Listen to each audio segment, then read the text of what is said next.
Fala galera, então vamos dar prosseguimento à turma da Rádio 14 com a disciplina de radioproteção e dosimetria, com um tema em específico de efeitos biológicos das radiações ionizantes e tipos de exposição. Bem, então não há como eu falar de efeitos biológicos causados decorrentes da exposição à radiação ionizante sem antes falar desses dois conceitos básicos, que é os tipos de exposição. Obviamente, a gente já estudou sobre os tipos de radiação, sobre aquela parte física da disciplina, e agora a gente entra na parte conceitual, que não deixa de ser tão importante, pois esses conceitos nos ajudam a entender a dinâmica dos procedimentos de radioproteção. Então, existem dois conceitos macros de exposição, de tipos de exposição. Nós temos a exposição externa e a exposição interna. No caso da exposição externa, como o próprio conceito aqui é enfatizado, é aquela em que a fonte de radiação, e aí pode ser o aparelho de raio-x ou outras fontes, está fora do corpo da pessoa irradiada. Então, este modo de exposição ocorre sempre em que são manipuladas as fontes de radiação, seja elas abertas ou seladas. Um exemplo, quando o paciente é submetido a um procedimento de raio-x convencional, a uma radiografia, vai se submeter a uma radiografia, então aquele aparelho ele expõe, certo? A estrutura de interesse no qual o médico solicita o estudo, e aí a exposição externa, ou seja, uma fonte emissora, emite radiação e que ela, por sua vez, interage com a matéria, certo? Outro exemplo também bastante interessante é na questão da radioterapia, no qual é uma exposição de feixe colimado, no qual tem a finalidade não diagnóstica e sim terapêutica, no qual é utilizada a radiação ionizante para poder destruir células neoplasias malignas, certo? Então, é um conceito no qual é fácil de memorizar, certo? E é tranquilão. Porém, a gente precisa se atentar a alguns parâmetros, porque existem fatores que irão determinar a dose, como a gente pode visualizar aqui, devido à exposição externa. E um dos fatores principais é o tipo de radiação. No caso, a radiação mais significativa no quesito de dose são aquelas radiações eletromagnéticas. Em contrapartida, as radiações corpusculares do tipo beta e alfa, elas por sua vez não possuem tanta significância, porque a gente estudou e sabe que no caso, a exemplo da radiação alfa, ela não ultrapassa nenhuma folha de papel. Então, os raios-x e gamas, eles têm poder de penetração, olhando pelo espectro de penetrabilidade, muito maior em relação à radiação beta e alfa. A beta possui um certo poder de penetração, porém a radiação alfa ela é praticamente insignificante em comparação com as radiações eletromagnéticas. E é um fator principal para que a gente consiga determinar a dose devido à exposição externa. Porém, existem outros fatores, como por exemplo a atividade dessa fonte, a energia da radiação, o tempo, a distância e a blindagem. Bem, a atividade dessa fonte é no que se refere à sua energia, certo? Então, o tipo de radiação que ela emite, o tempo todos nós sabemos que são critérios, tá? Então, quanto menor tempo eu ficar exposto, menor a dose eu irei receber. É diretamente proporcional em termos de correlação de tempo e dose. Então, quanto menor o tempo de exposição, menor a dose eu irei me expor. A distância, certo? Que age de maneira que quanto maior a minha distância, menor a dose eu irei receber. E a utilização de blindagem. As blindagens, como nós sabemos, elas são responsáveis pela barragem, por barrar essa radiação, certo? Então, são esses fatores, certo? Esses 5 fatores que vão determinar, certo? A dose de radiação devido à exposição externa. E aí, em contrapartida, nós temos aqui a exposição interna, que é a exposição no qual a fonte de radiação está dentro do corpo da pessoa irradiada. E aí você se pergunta como, certo? Acalma o teu coração aí. Isto ocorre quando o material radioativo entra no corpo do indivíduo. E aí existem vias, certo? Que vão ser responsáveis. E aí pode ser inalação, ingestão ou através da pele intacta ou ferida. Quando há o manuseio de uma fonte aberta de radiação. Então, presta atenção. Um exemplo bem claro, certo, de exposição interna na medicina nuclear, certo? Nós administramos a radiação, certo, dentro do organismo do paciente por via endovenosa, inalação ou ingestão. A exemplo da ingestão da radiação que vai para dentro do organismo, existe um tratamento na medicina nuclear que nós fazemos que se chama iodoterapia, no qual o paciente ingere a cápsula de iodo radioativo e aí do trato gastrointestinal ele vai para a tireoide, porque como nós sabemos, a tireoide possui sua matéria-prima, o iodo e a tirosina, certo? E aí esse iodo ingerido de forma normal, ele é encontrado no sal de cozinha, em frutos do mar, dentre outras fontes. Então, a gente utiliza desse iodo radioativo, sabendo que na tireoide possui o iodo como matéria-prima para que essa tireoide transforme esse iodo, essa tirosina em os hormônios T3 e T4, ele vai lá cumprir o seu papel e ele acaba que ataca a neoplasia, né, da tireoide, e aí a gente consegue tratar a tireoide. Porém, a partir do momento que o paciente ingere essa radiação, ele passa a expor, certo? A radiação está dentro dele, ele passa a irradiar, ok? Outro exemplo, no caso de inalação, é um procedimento também realizado em medicina nuclear, no qual nós realizamos a cintilografia por perfusão e inalação pulmonar, no qual o paciente inala a radiação e aí a gente consegue fazer um estudo bem aprimorado e diagnosticar TEP, dentre outras patologias do sistema respiratório, certo? E aí um detalhe interessante, há pouco eu tinha falado que em questão de penetrabilidade, a radiação alfa ela não ultrapassa uma folha de papel. Então, no caso de exposição externa, ela não tem tanta significância para a determinação de dose. Ela não acarreta uma dose tão grande, porque ela não passa nem uma folha de papel, certo? Porém, quando ela é em contato com o organismo, e aí por ela possuir uma densidade muito elevada, ela expõe, certo, muito mais o paciente do que uma radiação eletromagnética, tá? Ela possui um baixo poder de penetrabilidade, porém ela possui uma energia muito alta e uma densidade muito grande também. Então, ela em contato, seja através por ferida e etc., ela irradia muito mais o paciente e causa mais danos do que outros tipos de radiação. Certo? Então, neste caso, a fonte de radiação deve ser necessariamente um radioisótopo depositado em um órgão ou tecido. As doses resultantes dependem de fatores, e aí bastante interessante. Do tipo de radioisótopo depositado, e aí um atento, prestem atenção. Na medicina nuclear, nós utilizamos dois elementos químicos. O iodo 131, e aí ele vai me auxiliar tanto no diagnóstico quanto na terapia de patologias e metástases decorrentes do câncer da tireoide, e nós utilizamos na maioria dos procedimentos de imagem de diagnóstico em medicina nuclear um radiofármaco no qual o radioisótopo é o Tecnesse 99 metaestável. Prestem atenção. O iodo 131, certo? Ele possui uma meia-vida de 8 dias. Em contrapartida, o Tecnesse 99 metaestável, ele possui uma meia-vida de 6 horas.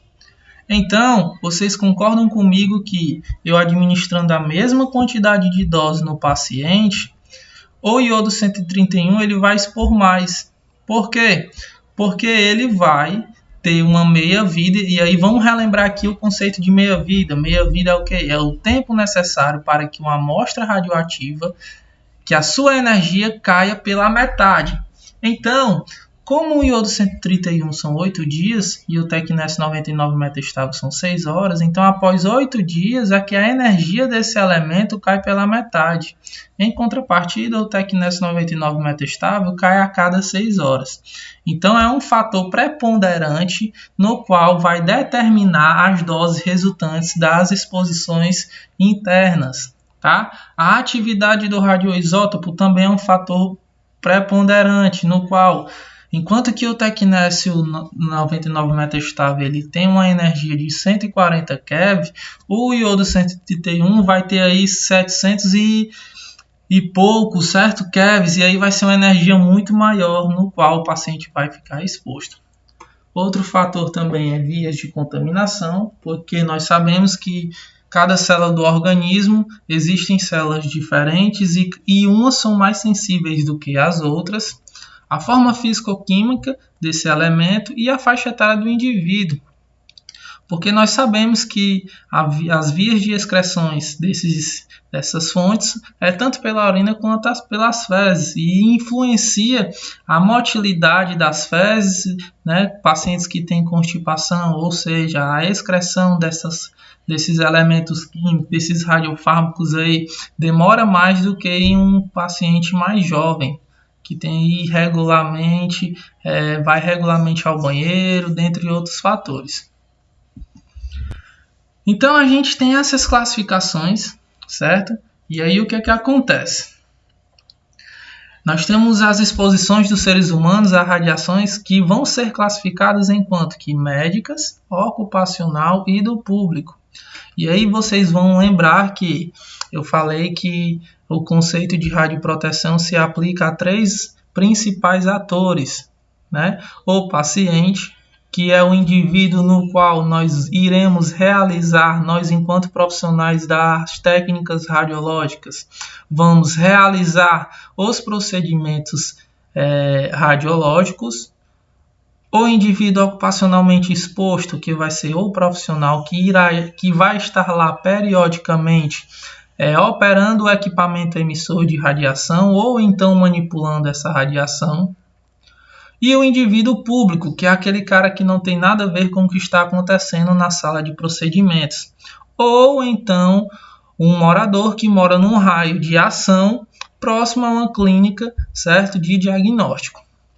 Então nós temos as exposições médicas, e aí vale se atentar a um detalhe no qual eu iria abordar agora, certo? Então a exposição médica ela é observada na pessoa como parte de um tratamento ou diagnóstico, ajudando a conter ou amparar um paciente ou involuntários participantes de pesquisa científica. Não há limite de dose, e aí há um atento bastante interessante, uma vez que está determinada pela necessidade médica. E aí a gente vê que ele está falando, certo, do princípio da justificação. O que é que o princípio da justificação fala? Certo? É o princípio básico de proteção radiológica, como nós já estudamos, tá? Que estabelece que nenhuma prática ou fonte adscrita a uma prática deve ser autorizada a menos que produza suficiente benefício para o indivíduo exposto ou para a sociedade, de modo a compensar o detrimento a que possa ser causado. Ou seja, a gente tem aqui um grau de correlação no qual o benefício tem que ser maior do que os possíveis danos, certo? Então, a exposição médica ela enfatiza bastante o princípio da justificação.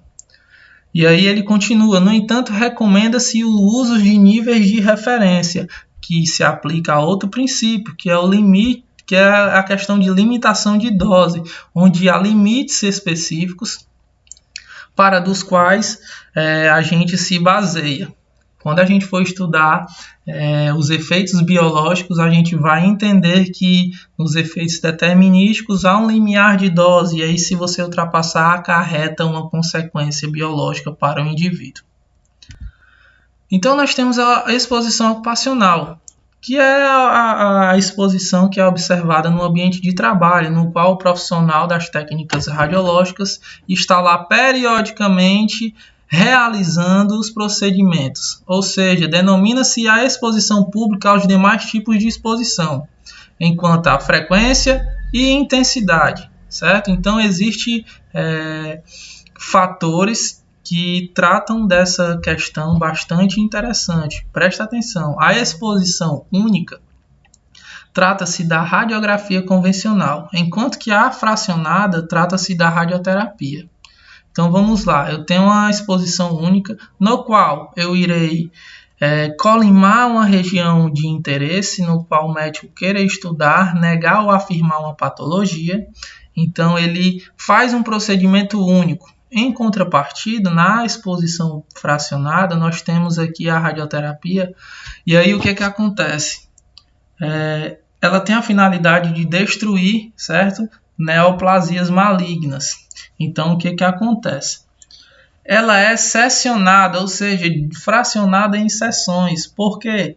Porque há uma dose no qual o teu organismo, a tua área, certo? Sadia suporta. Um exemplo, um tumor que fica próximo à medula, tu não pode agredir a tua medula a uma determinada limite de dose, porque se tu ultrapassar, tu vai lesionar ela.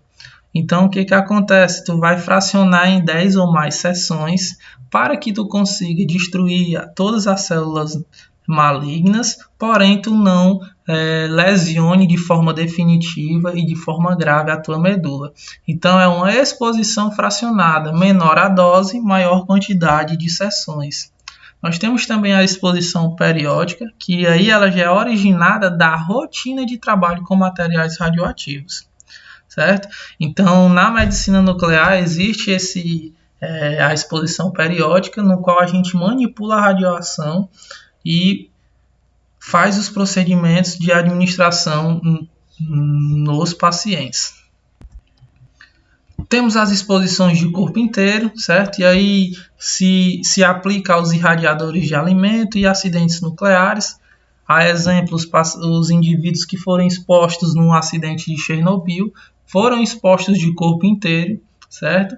A exposição parcial, certo? É em quesito de acidentes, no qual o cara que trabalha lá na medicina nuclear manipulando os radionuclides pode estar se contaminando as mãos, certo? E expondo periodicamente, tá? E aí tem um atento e vale ressaltar aqui que há uma diferença de irradiação e contaminação.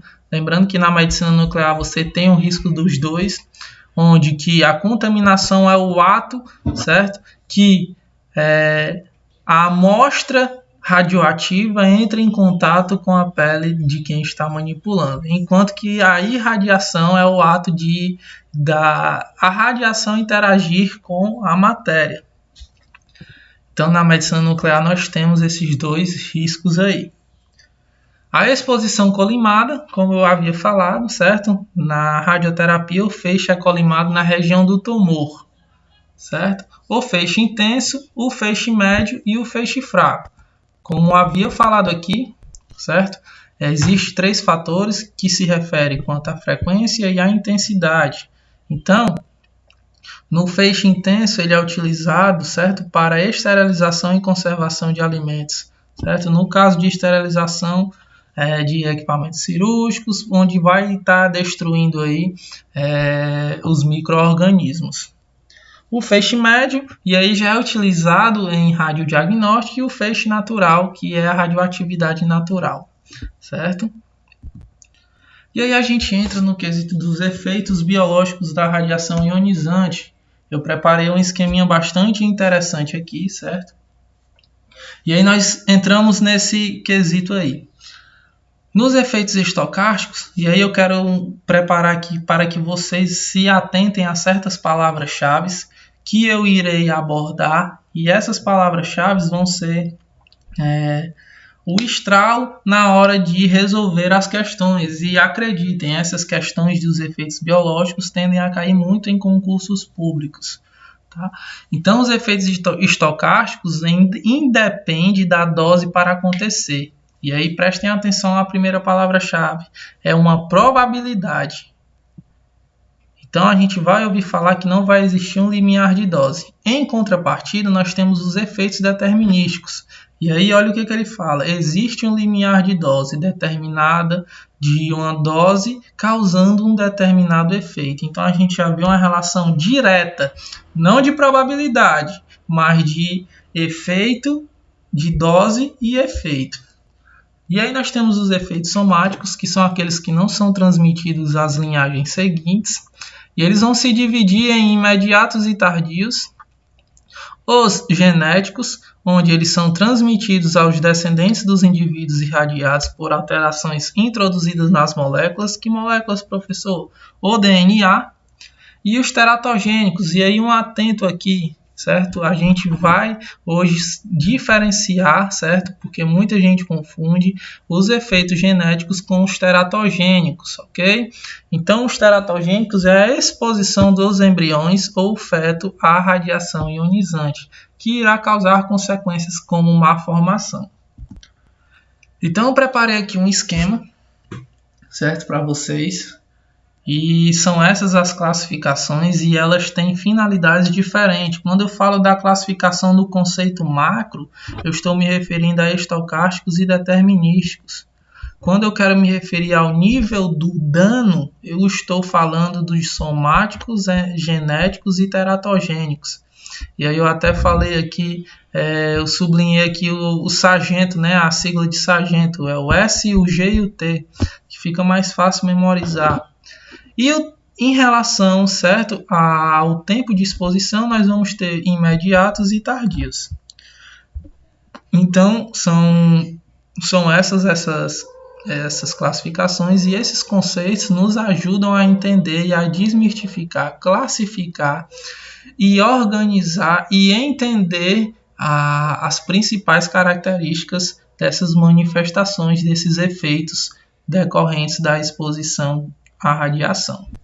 Então, o primeiro é os efeitos determinísticos, que é a irradiação total localizada de um tecido, gera um grau de morte celular. Então, presta atenção.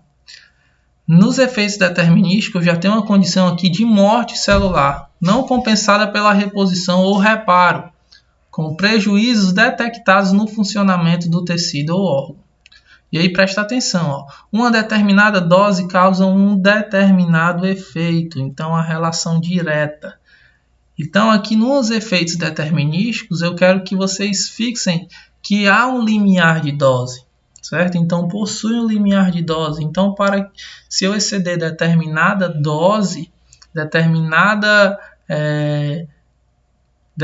exposição exceda um determinado limite, eu vou ter um determinado efeito, uma relação direta. Quando a gente se trata do material genético, mais precisamente no DNA, nós vamos ter aí a quebra simples e a quebra dupla, certo? Que essa quebra vai depender do tipo de radiação no qual irá interagir com o material, mais precisamente nas gônadas. Então a gente tem algumas manifestações clínicas quando o paciente ele é exposto a essas radiações, a essa irradiação determinística, certo? Esses efeitos determinísticos, certo? Um deles são o eritema e descamação seca, chegando até descamação úmida e até a necrose, que é a própria, certo? Que é, como o conceito lá falou, que gera o grau de morte celular.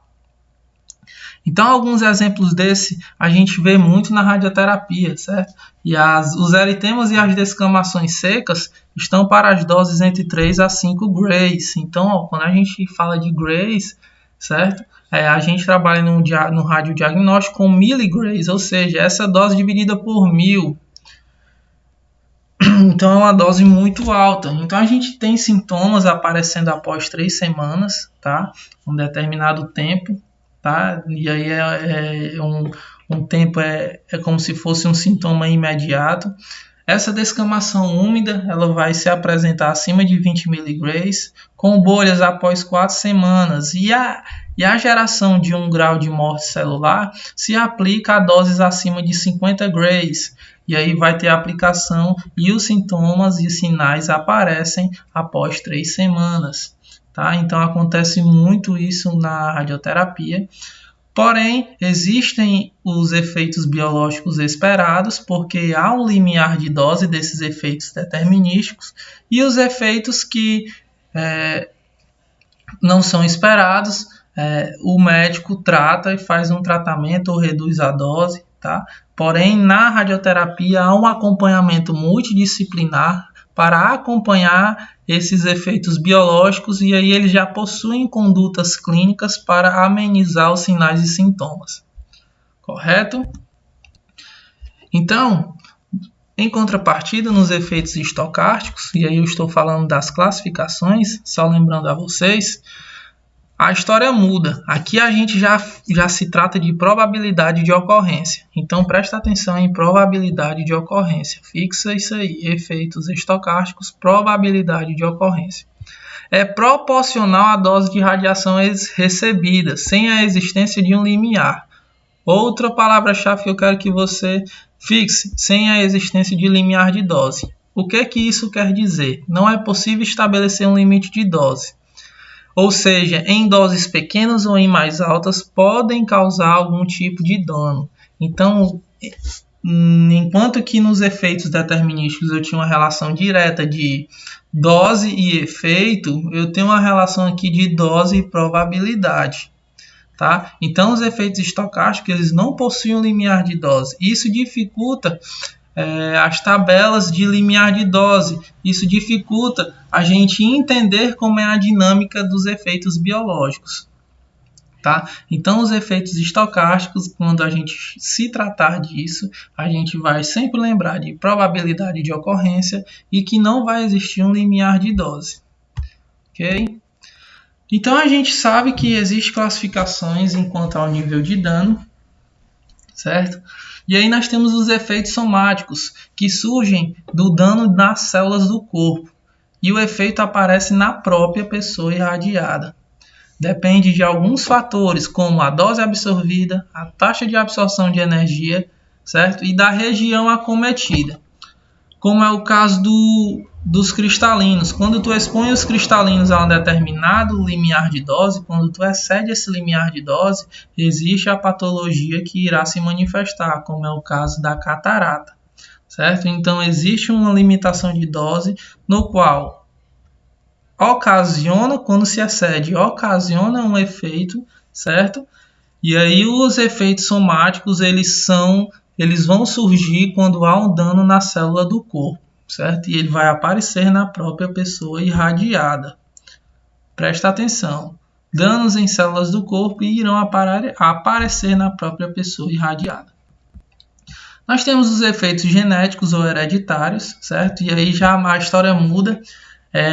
Acontece em decorrência da exposição da pessoa irradiada nas gônadas, e aí ela passa o seu material genético já mal formado, certo? E aí os seus descendentes nascem com manifestações de anomalias, como o próprio conceito diz. Ele vai ter caráter cumulativo e independe da taxa de absorção de dose.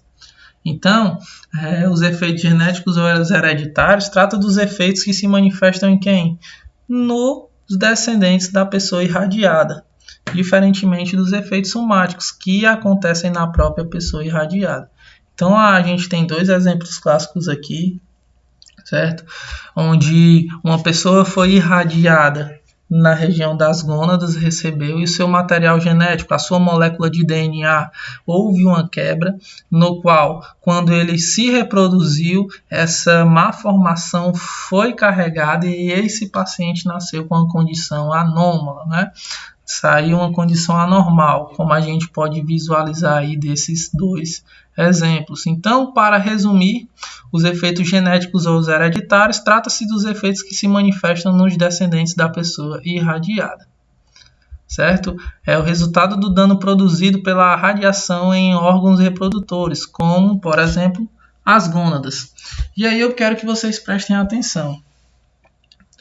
Os efeitos teratogênicos são um tipo de efeito no qual a exposição direta de embriões ou fetos à radiação, que por consequência causa uma malformação. Porém, não confunda. Aqui, a malformação foi decorrente da exposição direta do feto. A malformação não veio no material genético do pai. Tem essa diferença aí. Então, os efeitos teratogênicos, eles são decorrentes da exposição do feto ou embrião à radiação. E não há uma condição genética ou hereditária. O feto se expôs à radiação e o feto ele cresceu com a malformação. Então tem essa diferença no qual a gente não pode estar se confundindo, certo? E nós temos outras classificações no quesito de quanto ao tempo de manifestação, certo? Podem ser imediatos e tardios. Imediatos são os primeiros efeitos biológicos causados pela radiação. Podem ocorrer em um período de poucas horas ou até mesmo algumas semanas após a exposição. Como é o caso da radiodermite que a gente viu no exemplo dos efeitos determinísticos, onde para uma determinada dose, após semanas, aparecem as manifestações clínicas. Porém, a gente lembra lá que em Chernobyl, os pacientes foram expostos num acidente, chegavam tranquilamente na clínica e após um período de latência, eles sofriam da síndrome aguda da radiação aguda. E aí eles sofriam sintomas como vômitos, dentre outros sintomas, por consequência da exposição do sistema gastrointestinal, hematopoético e nervoso. E os efeitos tardios. E aí, utilizando também o exemplo de Chernobyl, a gente pode tratar aquele paciente que foi exposto à radiação ionizante e após 5 anos, 6 anos, ele apareceu com um câncer, com aneoplasia e leucemia ou um câncer afim. Então, é considerado um efeito tardio decorrente dessa exposição à radiação. Então, eu quero que você pause esse vídeo, tente resolver essas questões, certo? E aí agora a gente vai estar resolvendo para finalizar a aula, tá? Então presta atenção aqui. Pausa o vídeo, responde e aí tu confere agora. Em radioproteção, como são determinados os efeitos biológicos das radiações ionizantes? Caracterizados por uma relação determinada entre dose e efeito. Presta atenção. Variando muito pouco de uma pessoa para outra e que aparecem quando uma dose alcança ou ultrapassa um determinado valor. Lembra que eu tinha falado no começo da aula que existem as palavras-chave e nesses tipos de questão elas nos ajudam a resolver essas questões. Então a gente está vendo aqui que ele falou que há uma relação determinada entre dose e efeito. E aí você vai lembrar que nos efeitos determinísticos, certo? Há uma relação direta entre dose e efeito. Há um limiar de dose. Então o item correto aqui era o item D, efeitos determinísticos, certo? Então a gente matou ele através de uma palavra-chave e a gente mata a questão aí e já resolve. Vamos lá para a questão 2. Então a questão 2 fala do seguinte: são efeitos em que a probabilidade de ocorrência, presta atenção, já viu uma palavra-chave aí, certo? Então são efeitos em que a probabilidade de ocorrência é proporcional à dose de radiação recebida, sem a existência de um limiar. Isto significa que doses pequenas, abaixo dos limites estabelecidos por normas e recomendações de radioproteção, podem induzir a tais efeitos. A citação a seguir refere-se a qual efeito biológico da radiação?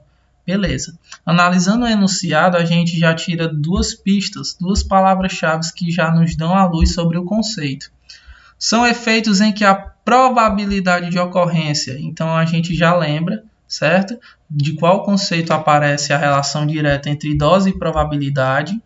E onde ele fala aqui, sem a existência de um limiar de dose. Então a gente sabe que essas duas palavras-chave são do conceito de efeitos estocásticos. Então a letra correta aqui seria a E, tá?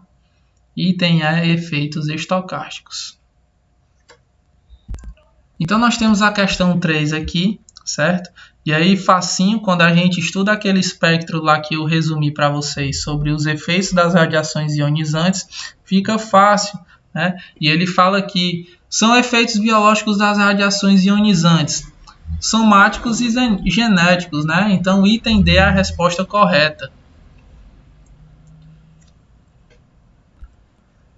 E os efeitos teratogênicos? Bem, a gente viu que há uma diferença entre genético hereditário, outra e em contrapartida dos efeitos teratogênicos, então a gente vai ler aqui.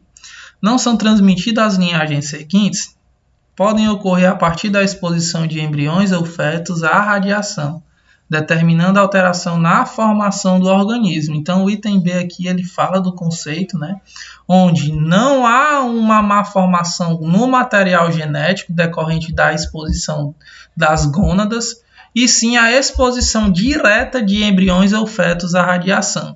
Então, questão 4 é a questão correta, certo?